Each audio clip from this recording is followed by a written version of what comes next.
Hello friends, welcome to my YouTube channel. और आज हम कंटिन्यू कर रहे हैं अपनी साइंस सीरीज़ को, जिसमें हमने बेसिक बायोलॉजी के इंट्रोडक्शन को डिस्कस किया था। और आज हम एक नया टॉपिक स्टार्ट करना है, दैट इज़ न्यूट्रिशन। न्यूट्रिशन क्या होता है? Nutrition is defined as the process of taking in food and converting it into energy and other vital nutrients required for life. That means किसी भी फूड को अगर हम लेते हैं, हमारी बॉडी उसको किस तरह से प्रोसेस करती है, उसमें से कैसे एनर्जी प्रोड्यूस करती है और किस तरीके के वाइटल न्यूट्रिएंट्स उसमें से निकाल के हमारी बॉडी की ग्रोथ में और डेवलपमेंट में हेल्प करती है। अगर सिंपल वर्ड्स में बोलें तो न्यूट्रिशन क्या होता है? Nutrition is intake of food. Food को कंज्यूम करना ही एक ऐसा प्रोसेस है जिसको हम न्यूट्रिशन का नाम देते हैं। अब फूड को इनटेक करने के फ़ायदे क्या होते हैं? वो हमारी बॉडी की डेवलपमेंट में हेल्प करता है, हमें बीमारियों से बचाता है, एंड मेजर पार्ट इज़ हमारी बॉडी को एनर्जी प्रोवाइड करता है। एनर्जी क्या हमें हर एक चीज़ से मिल सकती है। और फूड हम किस चीज़ को बोलेंगे? जैसे गाड़ी को चलाने के लिए फ्यूल की ज़रूरत होती है, ऐसे ही ह्यूमन बॉडी को चलाने के लिए भी फ्यूल की ज़रूरत होती है, और वो फ्यूल हम फूड की फॉर्म में कंज्यूम करते हैं। फ्यूल, अगर हम गाड़ी की ही बात कर रहे हैं कि अगर उसको चलाने के लिए हमें फ्यूल चाहिए, पेट्रोल उसको एनर्जी प्रोवाइड करता है, डीजल एनर्जी प्रोवाइड करता है, जिस वजह से गाड़ी चलती है। तो क्या ऐसा हो सकता है कि अगर हम पेट्रोल या डीजल को पी लें तो हमें भी एनर्जी मिल जाएगी? नहीं, हर एक ऑर्गेनिज्म की बॉडी हर एक कंपोनेंट के लिए अलग रिएक्ट करती है।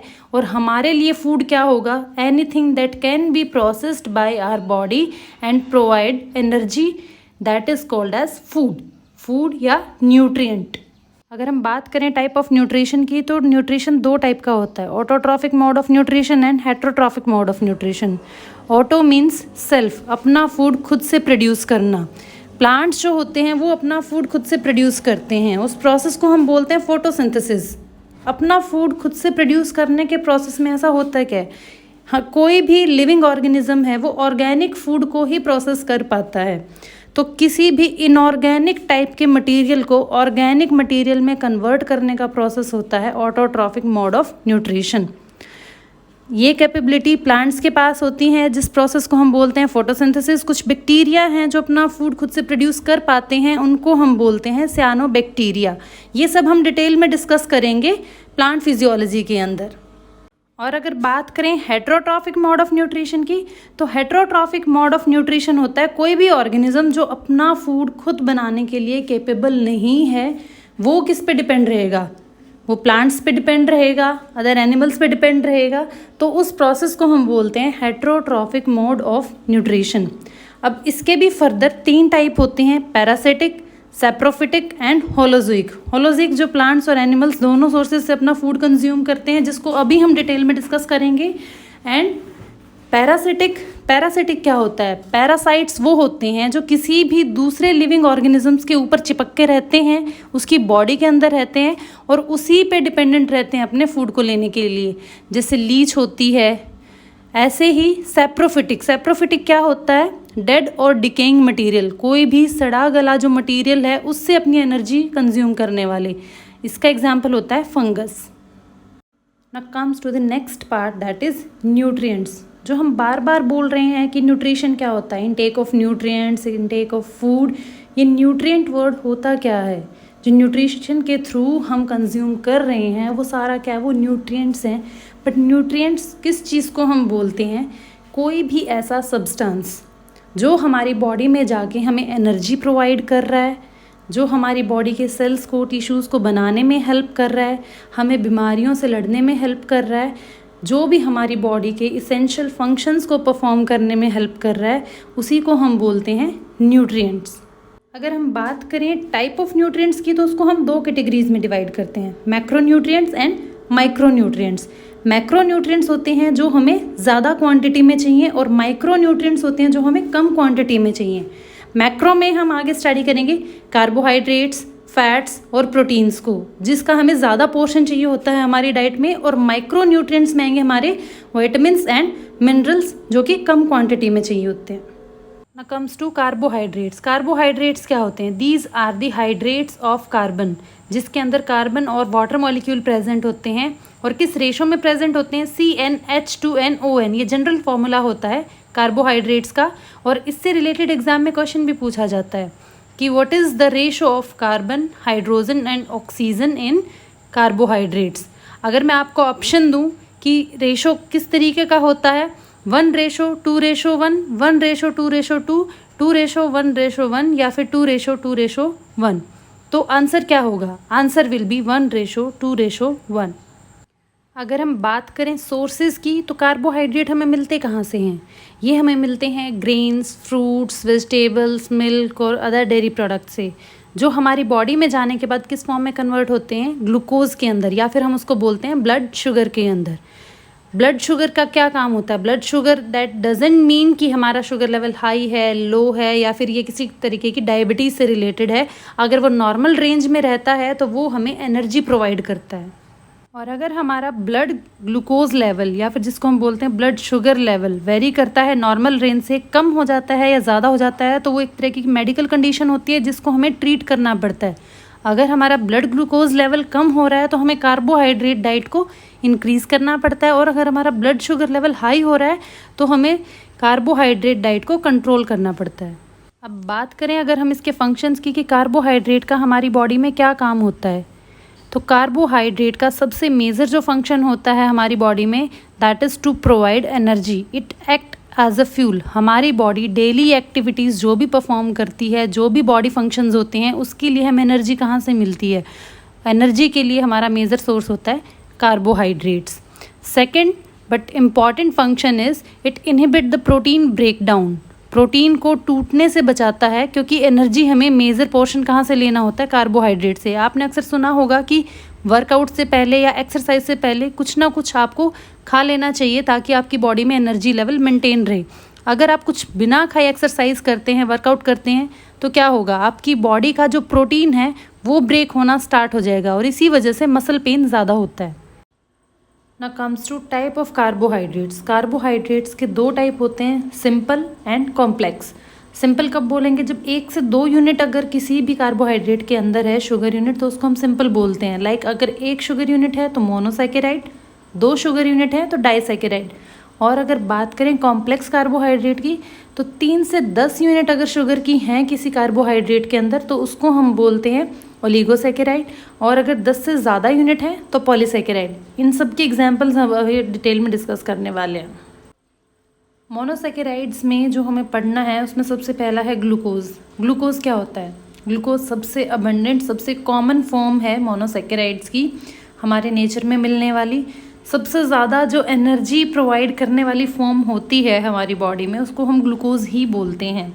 ग्लूकोज या फिर कॉमनली डेक्सट्रोज, डी ग्लूकोज, इन सब नामों से आपको मिल सकता है क्वेश्चन में कि ग्लूकोज क्या होता है, या डी ग्लूकोज क्या होता है, या डेक्सट्रोज क्या होता है। आपने हॉस्पिटल्स में अगर कभी नोटिस किया हो, किसी भी पेशेंट को अगर ग्लूकोज चढ़ रही है तो उस पर क्या लिखा होता है? That is dextrose. वही होती है हमारी ग्लूकोज, या डी ग्लूकोज उसको बोल सकते हैं। हम जो भी खाना खाते हैं वो हमारी बॉडी में जाने के बाद जब उसका डाइजेशन स्टार्ट होता है तो अल्टीमेटली फाइनली किस फॉर्म में कन्वर्ट होता है? वो ग्लूकोज की फॉर्म में कन्वर्ट होता है, और वही ग्लूकोज हमारी बॉडी को एनर्जी प्रोवाइड करती है। एज यू नो, हमारी बॉडी में ऑर्गन्स हमेशा काम करते रहते हैं। हार्ट है, वो उसका काम कभी बंद नहीं होता, किडनी का काम कभी बंद नहीं होता, लीवर का काम कभी बंद नहीं होता, ब्रेन का काम कभी बंद नहीं होता। ऐसे ही डिफरेंट ऑर्गन्स जो हैं वो कंटिन्यूसली काम करते रहते हैं, और उनको काम करने के लिए एनर्जी कहाँ से मिलती है? इसी ग्लूकोज वाली फॉर्म से मिलती है। अभी हमने बात की हॉस्पिटल्स की। कोई भी पेशेंट अगर बीमार होता है तो हम उसको खाना क्यों नहीं खिलाते हैं? डॉक्टर क्यों नहीं सजेस्ट करते हैं कि इसको दाल चावल खिलाओ या रोटी सब्जी खिलाओ? क्योंकि उसको भी तो बॉडी में जाके अल्टीमेटली क्या बनाना है? ग्लूकोज ही बनानी है। इसलिए वो क्या करते हैं, पेशेंट की एनर्जी को सेव करने के लिए डायरेक्ट उसको ग्लूकोज की ड्रिप ही लगाते हैं, कि ताकि डायरेक्टली उसकी बॉडी को एनर्जी मिलनी स्टार्ट हो जाए। वो इंस्टेंट फॉर्म ऑफ एनर्जी होती है। सेकेंड मोनोसैकेराइड है गैलेक्टोज। गैलेक्टोज क्या होता है? Galactose is brain sugar.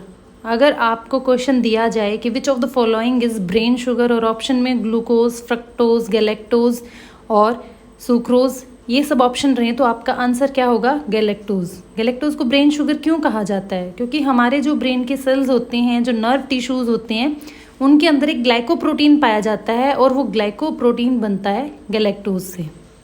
Next monosaccharide है हमारा फ्रक्टोज। फ्रक्टोज यानी फ्रूट शुगर। फ्रूट शुगर इसको क्यों कहा जाता है? क्योंकि फ्रूट्स के अंदर जो भी स्वीटनेस होती है वो फ्रक्टोज की वजह से होती है। आपको याद रहेगा fructose and fruit same sound करते हैं। अच्छा, सिर्फ फ्रूट्स में नहीं होता है फ्रक्टोज, जो हमारी ट्रीज़ हैं, हनी है, रूट्स वाली वेजिटेबल्स हैं, इन सब के अंदर भी फ्रक्टोज मिलता है। And it is the sweetest monosaccharide out of glucose, galactose and fructose. अगर आपसे क्वेश्चन पूछा जाता है ग्लूकोज, गैलेक्टोज और फ्रक्टोज में स्वीटेस्ट मोनोसैकेराइड कौन सा है, तो answer will be fructose. Next is disaccharides. What is disaccharides? Di means two, saccharides मतलब शुगर यूनिट। दो शुगर यूनिट मिलके जो भी प्रोडक्ट बनेगा दैट इज डाइसैकेराइड। और इसमें भी हमें 3 डाइसैकेराइड्स पढ़ने हैं। First is maltose, second is lactose and third is sucrose. So let's start with the maltose. Maltose क्या होता है? माल्टोज के अंदर होते हैं हमारे ग्लूकोज और ग्लूकोज की 2 यूनिट जुड़ी होती हैं, तो उससे बनता है हमारा माल्टोज। माल्टोज मिलता कहाँ पे है? जितने भी हमारे ग्रेन्स होते हैं अगर हम उसको बॉयल कर देते हैं, सॉफ्टन वो हो जाते हैं, तो उस पानी के अंदर जो भी शुगर की फॉर्म होगी that is maltose. Dry fruits के अंदर भी माल्टोज होता है, माल्ट शुगर भी इसको बोलते हैं, तो इसको डिफरेंट नाम से जाना जाता है, वो आपको याद रखना है। Next is lactose. लैक्टोज किस किस शुगर से बना होता है? Glucose and galactose. ये 2 शुगर यूनिट मिलके बनाती हैं लैक्टोज। लैक्टोज को हम मिल्क शुगर भी बोलते हैं। मिल्क और जितने भी डेयरी प्रोडक्ट्स होते हैं, अगर उनमें से आपसे क्वेश्चन पूछा जाता है कि डेयरी प्रोडक्ट्स के अंदर मिलने वाली शुगर की कौन सी फॉर्म अवेलेबल होती है, that is lactose. And the third is sucrose. Sucrose को हम टेबल शुगर भी बोलते हैं। जो भी हम घर में चीनी यूज़ करते हैं वो होती है सुक्रोज। और सुक्रोज के अंदर कौन से 2 यूनिट्स जुड़ी होती हैं? First is glucose and second is fructose. Fructose अभी हमने डिस्कस भी किया था कि जो स्वीटेस्ट मोनोसैकेराइड होता है दैट इज़ फ्रक्टोज। तो चीनी की जो मिठास होती है वो किस वजह से होती है? फ्रक्टोज की वजह से। तो अभी हमने 3 डाइसैकेराइड डिस्कस किए, माल्टोज, लैक्टोज एंड सुक्रोज। आपको याद रखना कि इन तीनों के अंदर क्या है, 2-2 यूनिट शुगर की जुड़ी होती हैं, जिसमें से एक यूनिट तीनों के अंदर कॉमन है दैट इज़ ग्लूकोज, और दूसरी यूनिट माल्टोज के अंदर होगी ग्लूकोज की, लैक्टोज के अंदर होगी गैलेक्टोज की, और सुक्रोज के अंदर होगी फ्रक्टोज की। Now comes to the next type of carbohydrate that is polysaccharide. Polysaccharide क्या होते हैं? पॉली मीन्स मैनी, सैकेराइड मतलब शुगर यूनिट। तो जो भी कार्बोहाइड्रेट के अंदर मल्टीपल शुगर यूनिट होती हैं, मोर देन 10 शुगर यूनिट होती हैं, उसको हम बोलते हैं पॉलीसैकेराइड्स। अगर बात करें टाइप्स ऑफ पॉलीसैकेराइड्स की, तो ये भी 2 तरीके के होते हैं, होमोपॉलीसैकेराइड्स एंड हेट्रोपॉलीसैकेराइड्स। होमो वर्ड जहाँ लग जाता है मतलब same kind of, same type की अगर यूनिट से जुड़ के कोई पॉलीसैकेराइड मिला है तो उसको हम बोलेंगे होमोपॉलीसैकेराइड्स, और अगर डिफरेंट टाइप की यूनिट से मिलके कोई पॉलीसैकेराइड बना है तो दैट इज़ हेट्रोपॉलीसैकेराइड्स। एग्जाम्पल्स की अगर हम बात करें, होमोपॉलीसैकेराइड जो मोस्ट कॉमनली पूछे जाने वाले पॉलीसैकेराइड हैं वो होते हैं हमारे होमोपॉलीसैकेराइड्स। तो उसके एग्जाम्पल्स क्या क्या होंगे? Glycogen, cellulose, starch and insulin. First is glycogen. Glycogen क्या होता है? जो भी हम खाना खाते हैं वो हमारी बॉडी में जाके एक्सेस में अगर हम खाते हैं तो वो स्टोर भी होता है। ऐसा नहीं है कि हमने जितना खाना खाया वो सब ग्लूकोज में कन्वर्ट हो गया और सारा का सारा बॉडी ने यूज़ कर लिया। अगर हम एक्सेस में जो भी हमारी रिक्वायर्ड एनर्जी है उससे ज़्यादा अगर हम खाना खा लेते हैं तो वो किस फॉर्म में स्टोर होगा? ग्लाइकोजन की फॉर्म में। I will explain you by an example. Like अगर आप किसी दिन बहुत एक्टिविटी करते हो, बहुत ज़्यादा स्ट्रीनस एक्टिविटी आपकी बॉडी की हो रही है, बहुत ज़्यादा एनर्जी लग रही है, उस दिन आप कुछ खाना खाते हो, नेक्स्ट डे आप बिल्कुल रेस्ट पे हो, उस दिन भी आप उतना ही खाना खाते हो, तो क्या उतनी ही एनर्जी प्रोड्यूस कर रही है हमारी बॉडी जितनी फर्स्ट डे की थी? एनर्जी प्रोड्यूस होगी सिर्फ उतनी ही जितनी बॉडी को रिक्वायरमेंट होगी। तो जो भी एक्स्ट्रा फूड आपने कंज्यूम किया है, एक्स्ट्रा कैलोरीज आपने कंज्यूम की हैं, उनका क्या होता है हमारी बॉडी में जाने के बाद? हमारा एक्सेस ऑफ विटामिन्स और मिनरल्स जो हैं वो निकल जाते हैं बॉडी से। एक्सक्रीटरी सिस्टम में हम ये पढ़ेंगे। बट क्या एनर्जी निकल सकती है एक्स्ट्रा जो भी होती है? एनर्जी नहीं निकलती है, ग्लूकोज प्रोड्यूस होती है। हम जितना भी खाना खाते हैं वो क्या करेगा? ग्लूकोज के अंदर कन्वर्ट हो जाएगा और फाइनली जितनी भी बॉडी को एनर्जी की रिक्वायरमेंट होगी उतनी वो ग्लूकोज को यूज़ करता है और बाकी की फॉर्म को वो क्या करता है? बाकी की जो ग्लूकोज होती है उसको कन्वर्ट कर देता है ग्लाइकोजन के अंदर। और ग्लूकोज को ग्लाइकोजन में कन्वर्ट करने का काम होता है हमारे लीवर का। तो जो भी ग्लाइकोजन है वो हमारी बॉडी में स्टोर्ड एनर्जी की फॉर्म में रहती है। इसका काम क्या होता है, कई बार हम फास्टिंग करते हैं, खाना प्रॉपर टाइम पे नहीं खा पाते हैं, तो क्या हमारी बॉडी के फंक्शन रुक जाते हैं? क्या हमारा ब्रेन, हार्ट, लीवर ये सब कह सकते हैं कि हमें एनर्जी नहीं मिलती है तो हम काम नहीं करेंगे? नहीं, they will not stop working until we are alive. जब तक हम जिंदा हैं हमारी बॉडी के ऑर्गन कंटिन्यू काम करते रहते हैं। तो एक बैकअप ऑफ एनर्जी जो होता है हमारी बॉडी के अंदर वो होता है ग्लाइकोजन की फॉर्म में store. Next is cellulose. Cellulose क्या होता है? इसको हम प्लांट फिजियोलॉजी में भी पढ़ेंगे और सेल बायोलॉजी में भी पढ़ेंगे। जो भी प्लांट सेल होते हैं उसकी आउटर वॉल बनी होती है सेलुलोज की। तो सेलुलोज एक ऐसा कंपोनेंट है जो हमारी बॉडी में डाइजेस्ट नहीं हो सकता, ये आपको याद रखना है। और सेलुलोज मिलता कहाँ है? प्लांट सेल वॉल के अंदर। तो अभी अगर आपसे मैं 2 क्वेश्चन पूछूं कि ग्लाइकोजन कहाँ स्टोर होता है, तो आंसर क्या होगा? लीवर के अंदर। और प्लांट सेल वॉल के अंदर कौन सा पॉलीसैकेराइड होता है, तो आंसर क्या होगा? Cellulose. Next is starch. Starch क्या होता है? स्टार्च इज़ अ पॉलीसैकेराइड जो हमारे फूड का मेन कंपोनेंट होता है एनर्जी प्रोवाइड करने के लिए, और it is digestible by human body. जैसे हमने सेलुलोज को डिस्कस किया, सेलुलोज को ह्यूमन बॉडी डाइजेस्ट नहीं कर सकती, बट स्टार्च को ह्यूमन बॉडी डाइजेस्ट कर सकती है। Next is हेट्रोपॉलीसैकेराइड्स। हेट्रोपॉलीसैकेराइड्स क्या होते हैं ये हमने अब डिस्कस किया था कि जिसमें डिफरेंट टाइप की यूनिट्स जुड़ती हैं मोनोसैकेराइड्स की और फिर बनाते हैं पॉलीसैकेराइड, तो उसको हम बोलते हैं हेट्रोपॉलीसैकेराइड्स। हेट्रोपॉलीसैकेराइड्स के एग्जांपल्स क्या क्या होंगे? Hyaluronic acid, heparin, chondroitin 4 sulphate and gamma globulin. अब ये क्या क्या होते हैं, कहाँ कहाँ पे प्रेजेंट होते हैं, वो आपको याद रखना है। हियालुरोनिक एसिड, आजकल आपने बहुत सारे कमर्शियल एड्स में देखा होगा हियालुरोनिक एसिड के शैम्पूज़, क्रीम्स, लोशंस, सिरम्स। काम क्या होता है हियालुरोनिक एसिड का? हियालुरोनिक एसिड है जो वाटर को होल्ड करके रखता है, स्किन को प्लम्प करने में और हमारे जॉइंट्स को फ्रिक्शनलेस मूवमेंट प्रोवाइड करने में हेल्प करता है। That is hyaluronic acid. Next is heparin. Heparin क्या होता है? ये एक तरीके का एंटीकोगुलेंट होता है जिसका काम होता है ब्लड की क्लॉटिंग को रोकना। तो इसका मेडिकल यूज़ कहाँ हो सकता है? ओपन हार्ट सर्जरीज़ में, किसी भी तरीके की ब्लड वेसल के अंदर हुई क्लॉटिंग को डिज़ोल्व करने में। तो अगर आपसे क्वेश्चन पूछा जाता है ओपन हार्ट सर्जरी में हम कौन सा पॉलीसैकेराइड यूज़ कर सकते हैं, दैट इज़ हेपरिन, जो ब्लड को क्लॉट होने से बचाएगा। नेक्स्ट इज़ कॉन्ड्रोटिन 4 सल्फेट जो हमारे कनेक्टिव टिश्यूज़ में प्रेजेंट होता है। And the last is gamma globulin. Gamma globulin हमारे ब्लड का ही एक कंपोनेंट होता है। And with this we completed our today's topic, that is carbohydrate, and the rest of the nutrients will be discussed in next video. ऐसे ही पूरी series को complete करने के लिए फॉलो करें।